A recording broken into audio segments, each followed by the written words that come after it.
I like your videos, AlphaOmegaSin, but I really don't think it was logical to sit here and complain for 10 minutes that another Resident Evil movie is coming out. Sometimes I wonder if you're just doing this for the camera. The movies are not that bad. I like the Resident Evil films because they do what they do well. And what they do is they take vignettes from the games and then put those vignettes in the context of their own storyline. They take characters and situations and monsters, Umbrella Corporation as a whole, and they put it all in the context of their own interpretation of that universe. And it worked. They are what they are. They're eye candy. Explosions, hot chicks, and spandex. Michelle Rodriguez. I like them. I can sit down in the theater for like 2 hours or so, or however long the movies are, with my popcorn and my diabetes juice known as Coca-Cola, and I can just tune the world out, not give a flying fuck, and then get up 2 hours later and get on with my day. It's not this big fucking world tragedy. And you even ask at one point, why the fuck are these movies still coming out? Because people like me want to see them. So they greenlight them because they know people will go. Because people like these movies. And you can't argue with the fact that they have been one of the most successful video game-based series of movies over the last few years. You know, this is where it kind of gets to be a divergent issue for me. Because Silent Hill, even though it's not related to Resident Evil, other than the fact that the creators of both games were Japanese and they both came out for the PlayStation originally, Silent Hill's first film rocked, and its second movie sucked shit. I thought it was fucking horrible because it was taken in the wrong direction. Now, from the first Resident Evil film, by comparison, it took the direction of the video games at the very end, where most people were expecting the second movie to start off where you get introduced to Leon Kennedy, who didn't show up until this most recent Resident Evil film.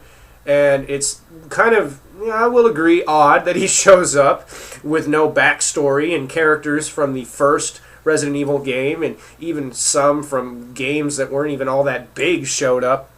And it was just kind of a hodgepodge. But even in that circumstance, it still did it well. It still wasn't a Silent Hill 2, Revelations 3D, whatever. You know, I mean, for fuck's sake, that movie was a mess. And these movies are messes too, but they're a little bit more or less cluttered of messes, and that's why I like them. I mean, for real, why the hell would I want to sit in front of a movie screen for 2 hours and watch a live-action replay of a game I've played 1,000 times? You know? And a lot of people, they also complain, too, about how they didn't like how the game-to-movie translation wasn't canonical, where in the second movie, the Nemesis monster shows up when he wasn't until the third video game. And I will reference what I just said. Why the fuck would I want to sit in front of a movie screen and watch a live-action replay of a video game I've already fucking played? I like that they're doing their own storylines. I also like the fact that they're one of the few somewhat seriously taken video game movie series.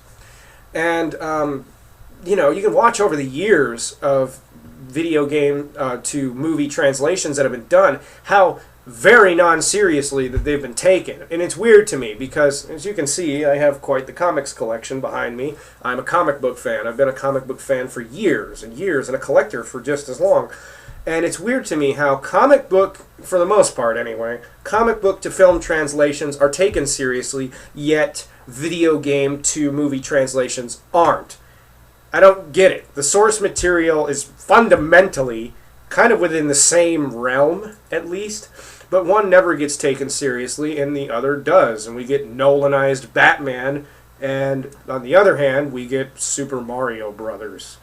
Or if you want to go into the more obscure, not very well known about, you get things like Double Dragon, or the Mortal Kombat films, or anything Uwe Boll makes. I mean, you know, you got to take what you can get, because for some fucking reason the film companies, they just don't give a shit about video game movies. And they know that the people that go to see them want to see serious translations of their games to films, but there's no fun in directing that if you're already directing over somebody else's material.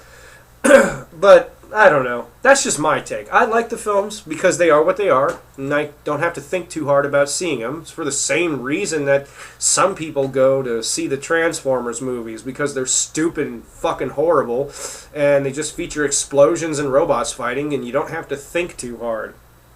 But ironically, I just think those movies suck because apparently all of the cameramen who film them have Parkinson's disease and can't hold a fucking camera steady. All because they had to start doing that shaky cam shit from the Blair Witch Project and that TV show 24. Now it just took the fuck off and everybody just can't hold one still. Ugh. Anyway, that's for another video. I just wanted to say that I kind of disagree with you, and I really don't think it was worth whining for 10 minutes about another one of these movies, and it's going to come out whether you put a video up on the internet anyway, and even if you put a video up on the internet and it only went direct to DVD, I'd still fucking watch it.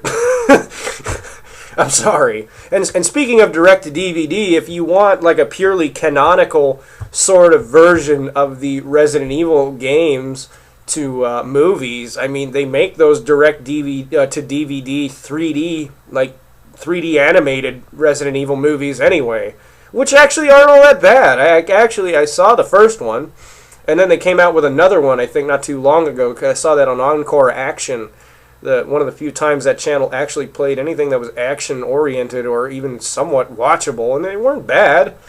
So, it's not to say that they're perfect films, because they certainly aren't, but they're not that shitty. So just relax.